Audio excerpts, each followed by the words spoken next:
Associated Credit Union's Prosper checking account earns more than 40 times the interest rate paid on the average checking account nationwide. That's more cha-ching in your checking account each month. With no minimum balance or monthly maintenance fee, this is the perfect checking account for adding more cha-ching each month. Associated Credit Union is here to help you live, bank, grow, and cha-ching. Certain terms and conditions apply. Learn more at acuonline.org/prosper checking. Federally insured by NCUA. Well, welcome to the Janelle King Show. I am Janelle King, and this is Extra 106.3, and this is where we discuss kitchen table topics that are typically banned from family gatherings, but are absolutely necessary in order to have a strong republic. What are we talking about today? Oh man, we're so overdue from having this conversation. If you have not been around what's happening, if you haven't seen what's happening as it relates to Georgia elections, and you are living under a rock, honey.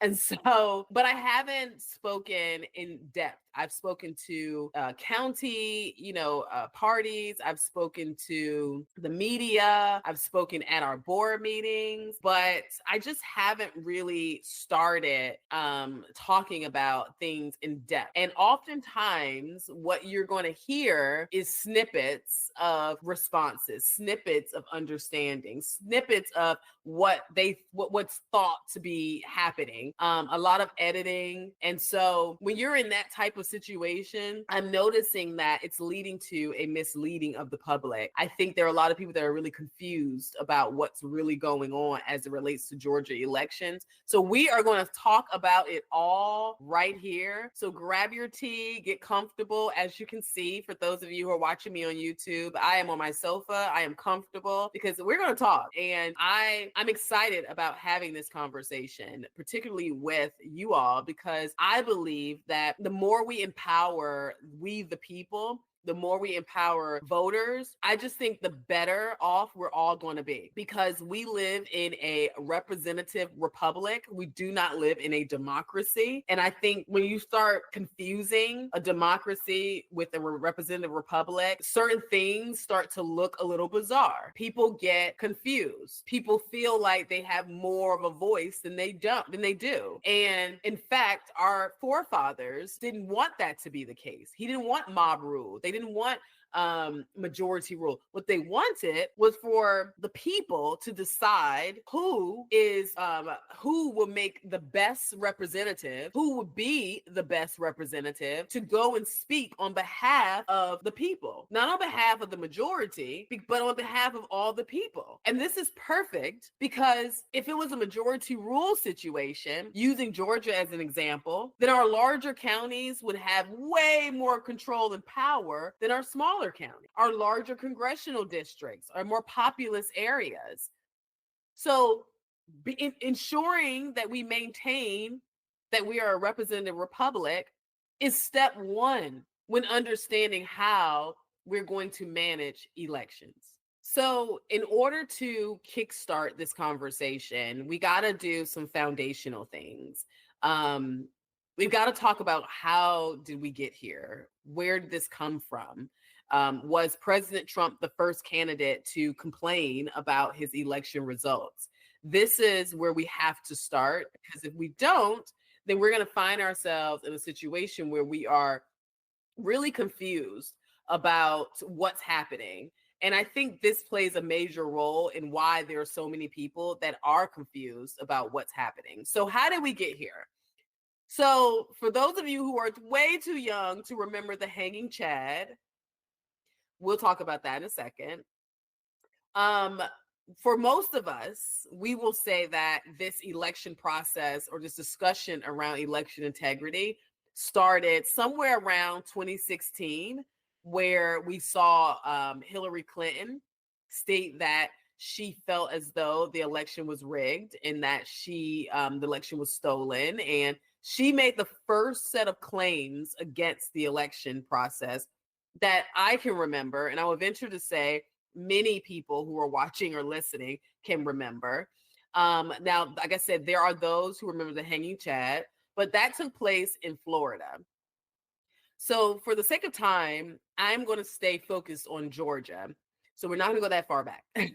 However, I did like to mention that 2016 was kind of where everything kind of started. And that's because Hillary Clinton was like, no, I don't think I lost, so forth and so forth. Well, at that time, the Democrats were the ones who were the election deniers, not Republicans.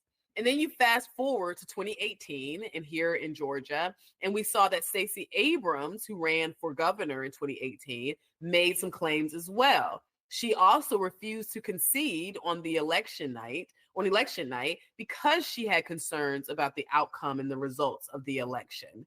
So then in same year, 2018, we saw Sarah Amico Riggs, who ran against Jeff Duncan, who was our current lieutenant governor, but she ran to be lieutenant governor, and she also had some claims as well.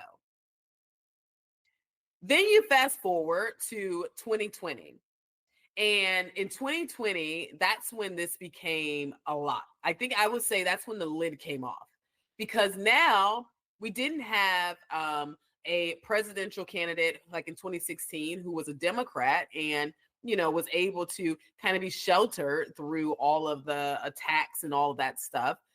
You didn't have a gubernatorial candidate or a governor candidate and a lieutenant governor candidate, which was more on the local level here in the state. You now have a very vocal, very aggressive Republican presidential candidate who was not just a presidential candidate, but was the actual sitting president at the time, now claiming that there was something wrong with our elections. So I would like to start there by saying that I believe that's where it started as it relates to, the uproar becoming more of a national conversation. It was when our sitting president had concerns about the outcome of his election.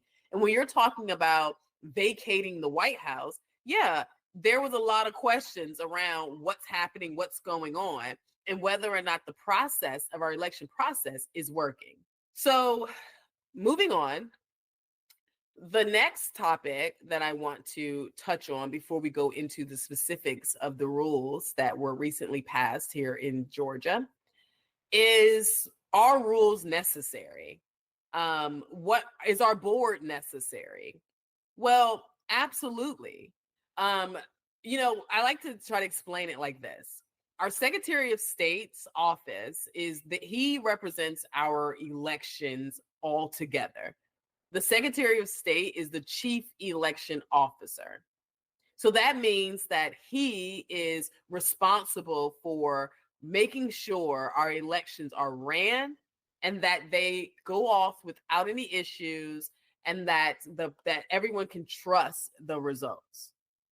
The State Elections Board monitors the process to ensure that we have steps in place that will secure our elections, keep fraud out, but most importantly, ensure the accuracy of our elections. So the rules that we pass are not legislative. We're not creating policy because our rules have to operate within policy, within the governmental process. So what we're seeing is people are a little convoluted and a little confused about whether or not the state election board is taking on the role of the legislators. No, not at all. We had a rule come before us that would switch the voting experience and the voting process from voting on the machine to voting by paper. So introducing paper ballots again, and people will come in, they'll check off or write or fill out whatever their Scantron, which is what happened in Florida with the hanging Chad, and fill out their Scantrons or whatever, and then we move on. Now, we voted against that, not because there was a disagreement in the rule, but because the rule was going to fundamentally change how the election process works. Now, that is the responsibility of the legislators. That's not the responsibility of the state election board.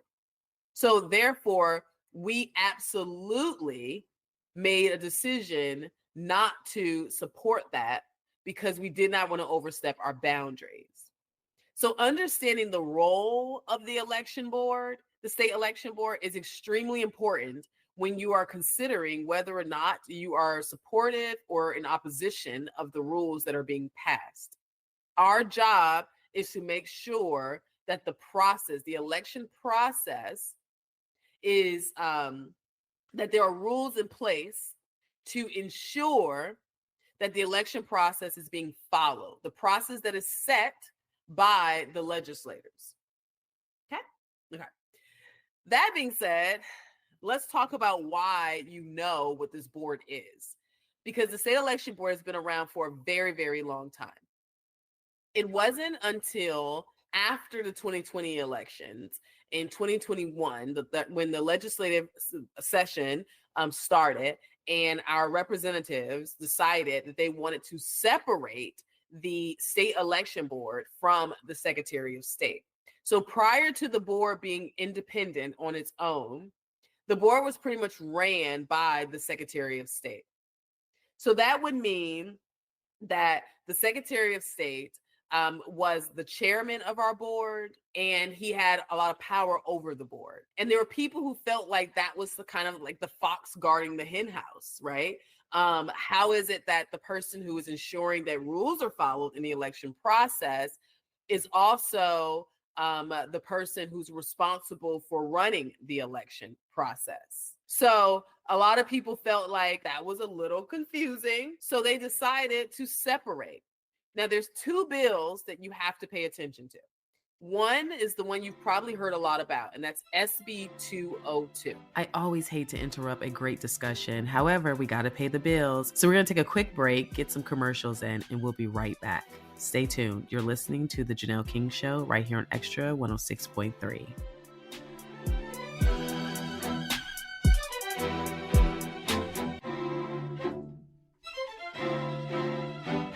Welcome back to the Janelle King Show right here on Extra 106.3. Remove the state election board from underneath the Secretary of State's office so that now the state election board can operate independently versus being managed and controlled by the Secretary of State's office. But then there's SB 189. SB 189 was a bill that was passed in order to remove the chairman or the Secretary of State from being the chairman of the board. So without SB 189, you would have a separation where you now have the Secretary of State that is on one side and then the state election board on another side. However, the problem with that is that you will also find yourself running into a situation where you now have a separation, but the chairman of the state election board would happen to be the chair or the secretary and the chief officer of the Secretary of State. He is the Secretary of State. So they needed both bills in order to create a complete independent separation. So now that we've talked about how we got here, we talked about what we do in the role of the state election board. We talked about the bills that were passed that gave the state election board the power to be separate and independent of the Secretary of State's office. So the rules that come before the state election board are proposed mostly by election officials and the public. The state election board does not come up with these rules. Can we? Absolutely, but we haven't. I see a series of petitions and proposals that come before us, and we have to review them. Typically, an amendment to a current rule is what's creating these proposals. So in other words, oftentimes we'll see election officials who will have a rule in mind that they think should be a little more detailed, better explained, or modified and amended altogether. So a lot of these rules are not brand new. They are a modification of our current rules, which fits exactly what we are supposed to be doing. Our rules have to be supported by our Georgia code. So if you happen to be at a board meeting, you may see me pull up this, which is our Georgia election code book. And I've tabbed it so that I can kind of get to the areas that I need to get to quickly. But you may see this come up a lot. And this is our Georgia code book. So when rules are put before us, we reference the Georgia code just to make sure that we are not overstepping our boundaries and that we are following the correct policies and procedures. Every proposal that comes before us has a purpose, a main feature, and implementation. The purpose typically entails why an individual is bringing this before us. And oftentimes they'll give us examples of how this rule didn't work in the past or how it created some confusion. So then they'll go into the main feature, which is explaining what the adjustments will be, what the amendment is, what this proposal is actually hoping to do. And then implementation. How do we implement it? So for instance, when we have certain rules, the how do you go about doing it? That is the implementation process. So just as a recap, every rule is proposed to us in the form of a petition. It mostly comes from election officials or those who are highly involved in the election process.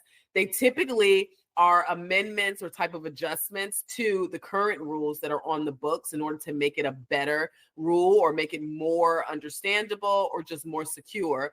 It has to be supported by the Georgia code my Georgia code book. And they typically come with a purpose, a main feature, and implementation.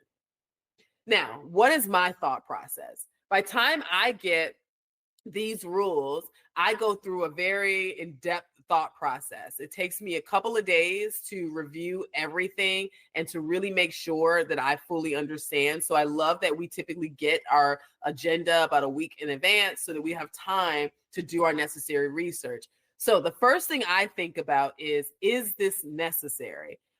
Is this rule that's before me, what is the necessity of it and what is the purpose of it? So I go straight there to ensure that I understand why this rule is being proposed. Next, I look at the proposed adjustment, whether or not that adjustment is going to alter or change things in a huge way. Then I think about, is it within our purview? Is it something that we can do?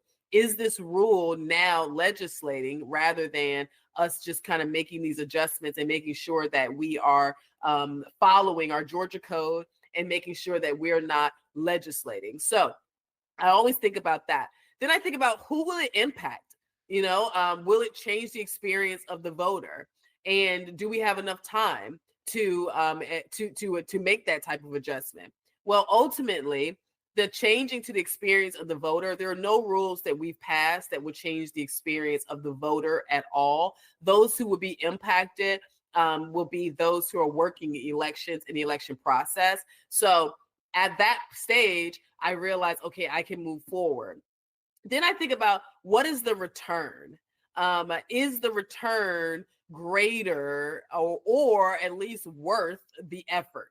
If you're asking me to do something and it seems like it's going to cause a lot of controversy, a lot of confusion, but the outcome, the return is not as good, then sometimes I'm thinking maybe this is not a good idea for right now. We need to ensure that the outcome will be much better. So I think about that. I also think about, will it increase cost? And who will be responsible for that cost? I am very particular. If you watch some of the board meetings, I'm very particular about whether or not we are making adjustments to the county's budgets.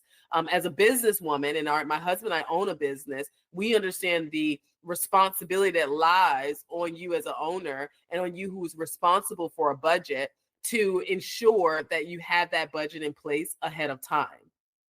So if I feel like these decisions are going to negatively impact a budget, that'll be a problem. There was a rule that came before us that would require the counties to have to pay for something. And even though their argument was that the amount was very minute, very minimal, as a businesswoman, I could not support that, because no matter, every dollar is typically allocated in your budget. And when I think about these counties already having put their budget together, I wouldn't dare cause them to have to adjust that adjust their budget at the last minute, because that's a problem, right? You now have to pull from other places, and it just becomes a whole thing. Another thing I think about is, will this prolong the outcome, and how much? And when the rules that we're going to talk about, none of them will prolong the outcome of the election. However, it may prolong a little bit the process in which we have to go through during that certification week. But it does not change certification. It will not change anything that the voters will see in most cases. And if we do it right and we follow the rules, that will be the case. So now that you know my thought process, now that you know how these rules come before us, how they're proposed, why the uproar, right? Why are there so many articles, so many people opposing us on both sides of the aisle? Why? Well, the first thing I always say is that there are people who benefit from the chaos, and how they do that, that's not up to me. I don't know. I'm not in their personal business, but I do know that it's possible to benefit from chaos. A lot of people talks about crisis and chaos being the crisis. And so I think you have to keep that in mind. You also have to keep in mind that there's always going to be a winner and a loser. So whenever we're starting to make adjustments to the election process, there are people who have upcoming elections. There are people who would like to run for office. There are people who are involved in the election process who doesn't want to be the loser.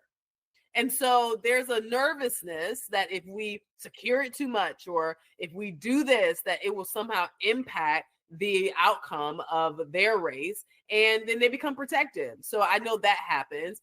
And there are people who feel like if you're the one who won, like, let's go back to 2016. In 2016, when Hillary Clinton was complaining about the election process, as Republicans, we were extremely quiet. You know why? Because we were the winner.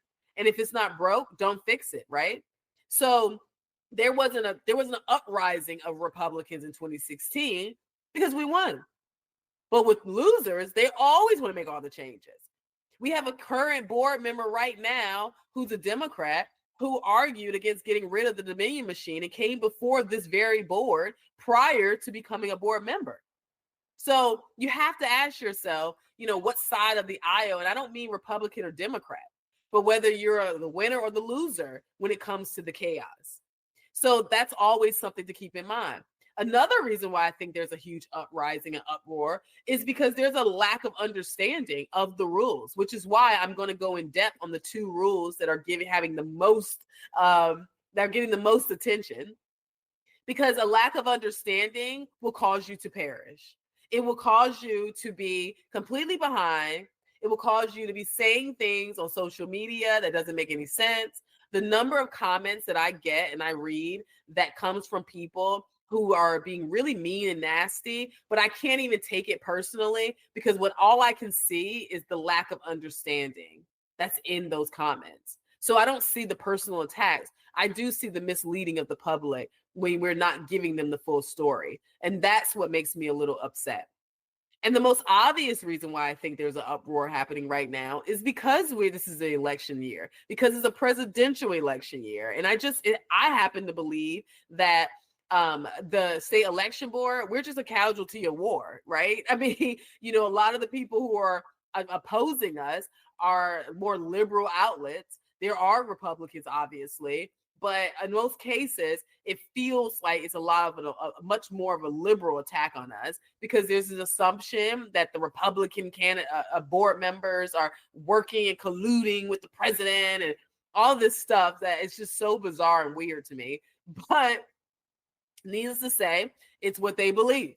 So you have a situation where we just became casualty of war during the election year. And it's fine. I've been here before several times. I've been in politics for a very long time. I think it's important to state that while I have not ran elections because I'm not the Secretary of State, but I have been a part of the election process for a long time.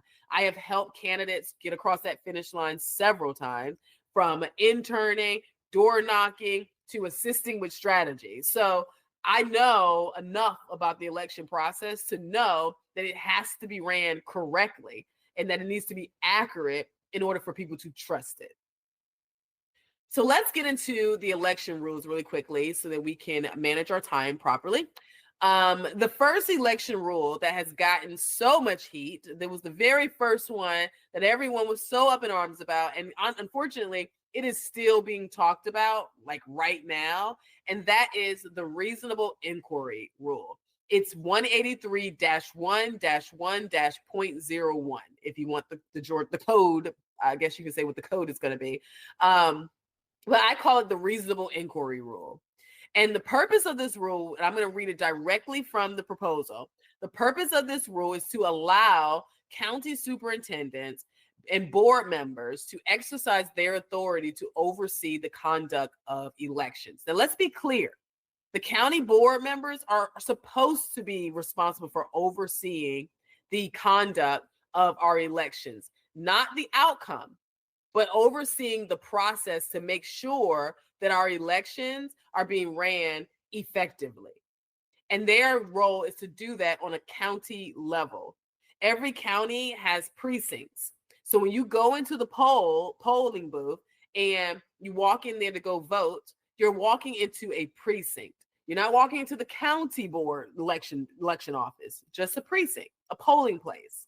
So there are boards that are responsible for ensuring that all of those precincts are operating correctly.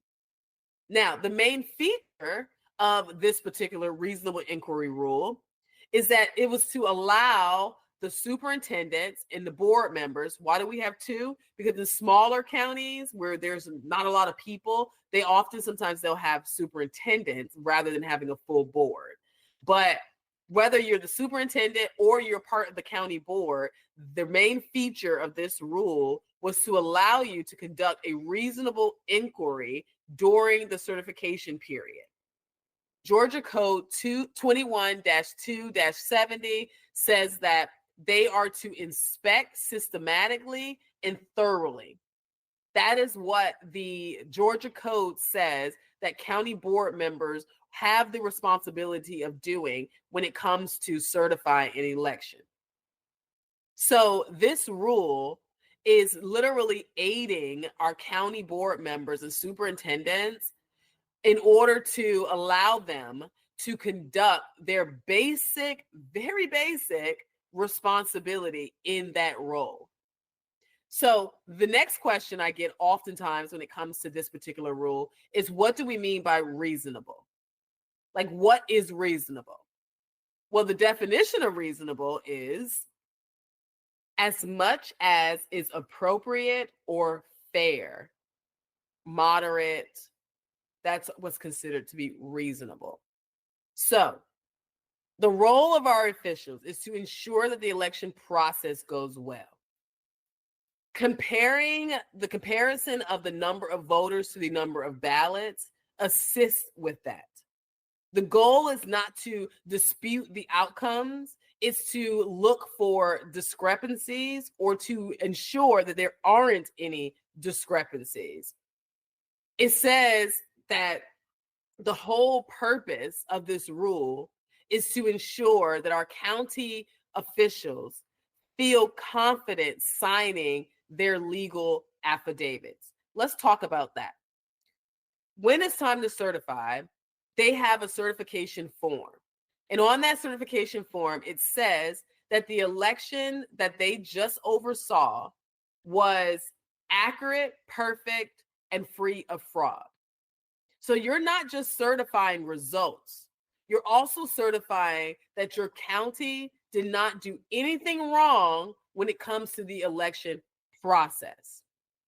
So if we're going to force our county officials as well as our board members our superintendents to sign this legal affidavit that is punishable with a felony if they're wrong, if they're incorrect in what they're agreeing to, then it's the least we can do is allow them to do what the Georgia Code says they're supposed to do: inspect systematically and thoroughly. Now, another big question around this whole topic is whether or not it would impact certification. Well, we saw in previous elections that there were board members who did not feel confident certifying. As a result, many of the public didn't see or hear or know what was going on because it's a board. So the majority went on and certified, but they set it out. And that's their right. You can certify or not certify. You're signing a legal document. However, our rule specifically says such returns shall be certified by the super not later than 5 p.m. on the Monday following the date on which such election was held, and such returns shall be immediately transmitted to the SOS, or the Secretary of State. That's what it says in the rule.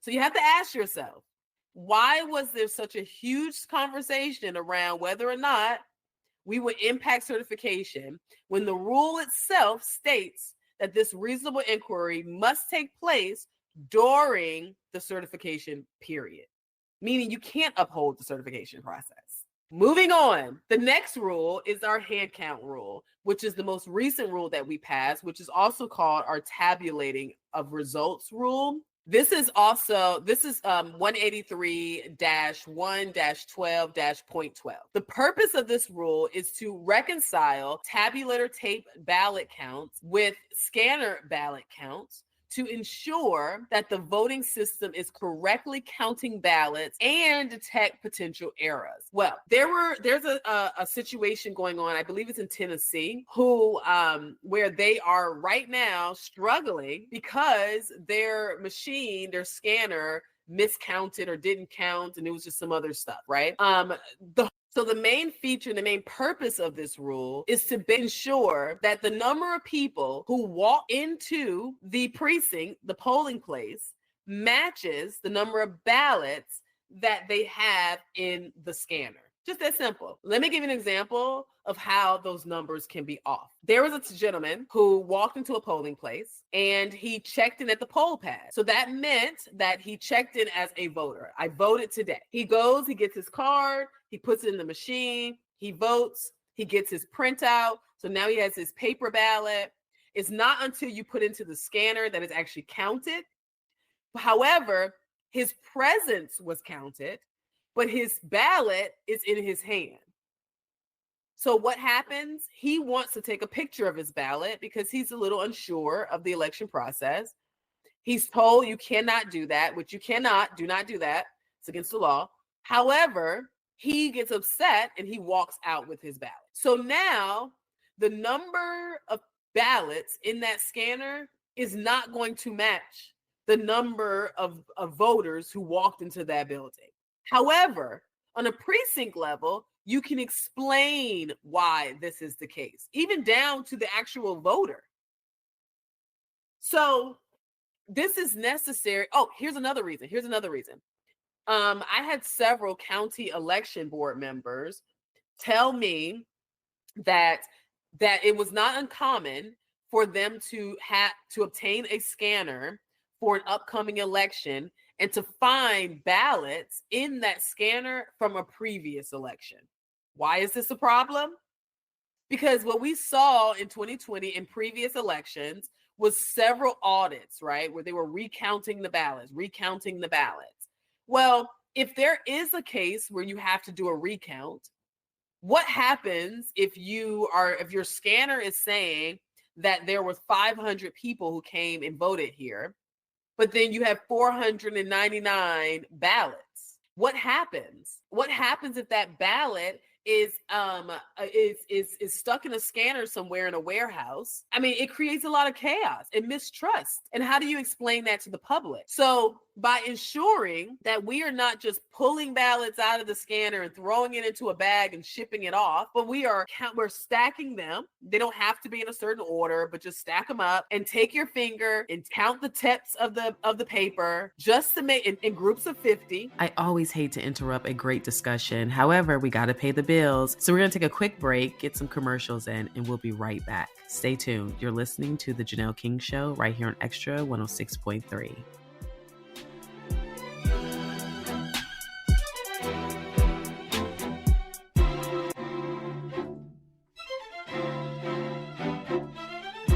Welcome back to The Janelle King Show right here on Extra 106.3. Does it, and the last person does it, just to make sure that you have the accurate amount of ballots. We're literally simply counting paper. We're not tabulating. It's important to note that. The tabulating process is what determines what's on the ballots, the results of the election. We are simply putting a rule in place to count the paper. The reason why I didn't support counting paper on during the early voting process each time they dump those scanners is because I felt like it puts people in a really weird position where they're now flipping through the papers 13, 14 days before the election day. You can kind of, it's tempting, right, to look at what's on the paper. Matter of fact, there was someone who came and spoke in opposition of this rule who mentioned that the writing on the paper was too small. Well, clearly that person was confused, and these are election officials, but they were confused about what you're supposed to be doing. You were not tabulating. You were simply counting the paper. So you should not be reading what's on the paper. Well, doing it on election night after the polls close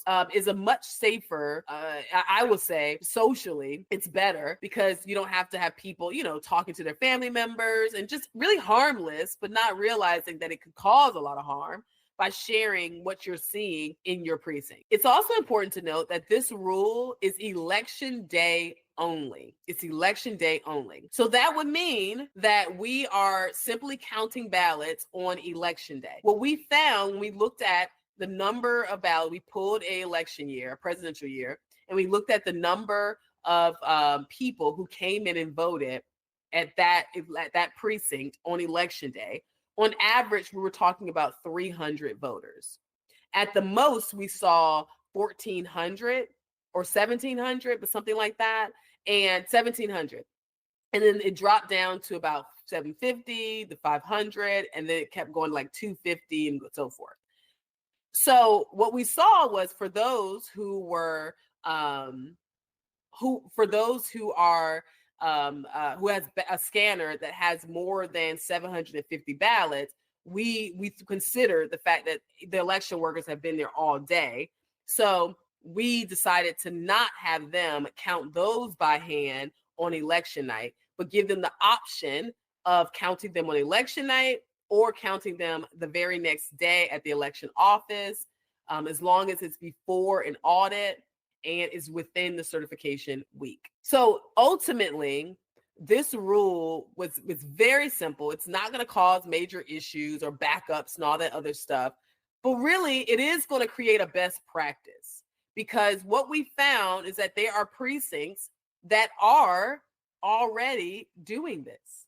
So I felt like if there's other precincts that are already doing it, if it's not going to impact the results, and that it will ensure that we are not having county officials tell us that they're getting scanners with previous ballots in them, then we need to pass it. So my original thought process coming into this was that I was going to just be looking at things that would pertain to future elections, and that it wouldn't be as complicated. I'm gonna be honest. I thought that was the original process. I knew we weren't making laws, so I didn't think it would be that complicated. I sit on the State Board of Corrections. We have great board meetings. I'm very involved in that process as well. So I thought it would be similar to that. That was my original thought process.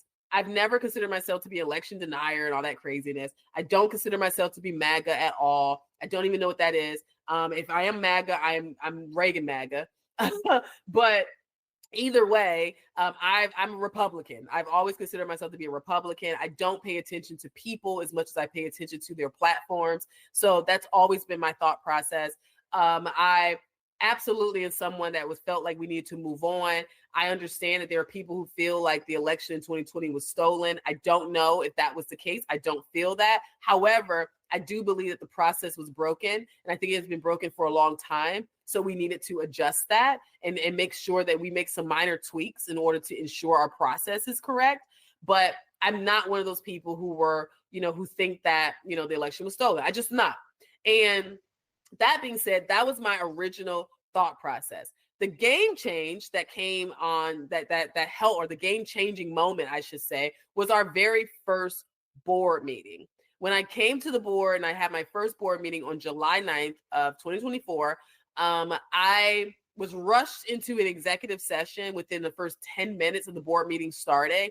And I thought it was the most ridiculous action that took place. So that immediately made me a little more cautious, a little more suspicious of what's happening here, because it felt a little bizarre. Not to mention, we ended that meeting abruptly at 5 p.m. rather than continuing on until we finished the agenda. And then we were slated to have a meeting the very next morning, which I was not made aware of until that moment. So when it turns out that 3 of us were not able to meet in person, the meeting was somehow canceled. I don't agree with that, because we were all there virtually, but we were told that he decided to cancel the meeting. That being said, we now have an open meeting. We have made several decisions. We have passed several rules. We are at least sent several things into rulemaking, and the rulemaking process requires that it's out on the street for 30 days. So that means if we decide that we would like to initiate the rulemaking process, then that means we got to kick it to the public. You all get to see it for 30 days. The legislators' attorneys get to see it. The Secretary of State's attorneys get to see it. The AG, our attorney, gets to see it. Everyone reviews it. They come back to us with their challenges, their opposition, as well as their pros. And then we vote again to determine whether or not we're going to actually make it a rule. So we'd already done a lot of that in that previous meeting. And now we have this open meeting. We don't know when we're going to be able to meet again. We have people telling us that it's possible that it's going to affect the decisions that we made. We're so close to the election. So the majority of us decided to hold a meeting on July 12th so that we can just adjourn the meeting that was left open. So it's like we were in a long recess. And in that adjournment, we actually pushed the controversial rules. We tabled it to the next board meeting because we knew that the entire board was not able to be there. However, that turned into a craziness around illegal meetings and all that other stuff. By the way, the case got dismissed. But either way, it turned into all this craziness around it. And that was a game-changing moment for me. For me, it wasn't the opposition as much as it was how they opposed. It was the response that made me a lot more I don't know, it just made me a little apprehensive of like what was happening. And I felt like the response was more adversarial and not supportive. Another thing I learned is that, people don't like change. And I get that. Change is uncomfortable for a lot of people. Adjustment is uncomfortable for a lot of people. As I stated before, my husband and I are business owners, and we have a whole staff. We have 24 employees. And so we're talking to a lot of different people. A lot of people have a lot of different ideas. A lot of people have a lot of different perspectives on how they think things should be ran. However, there is a vision, but there's also a process that's in place. And so we have to follow the process. And whenever we make adjustments to that process, it is a bit uncomfortable. It is a bit of a growing period or growing pains that you feel while you're going through that. So I understand that. Adjusting is uncomfortable. Something else that I think is important to note is that I am not in the business of punishing our counties. I'm not in the business of doing that. I don't think we should punish counties or county officials, anything like that, unless they openly do something wrong, like we've seen in Colorado with the other lady. I mean, when you're sneaking in, breaking codes, using people's security passes, I mean, you're clearly breaking the law, okay? That's ridiculous. But as we saw, that's an issue where you need to address it. However, what I am more concerned about is aligning with best practices. When I see counties that have very few election issues and they are doing things that other counties are not doing, then it makes sense to align those best practices. I do not believe in controlling people or controlling outcomes. I only believe that you are to control the process. I hope you understand better. I hope you have a better understanding of our process. Really want you to always stay unafraid, always stay unapologetic, and never stop seeking the truth. Have a great week.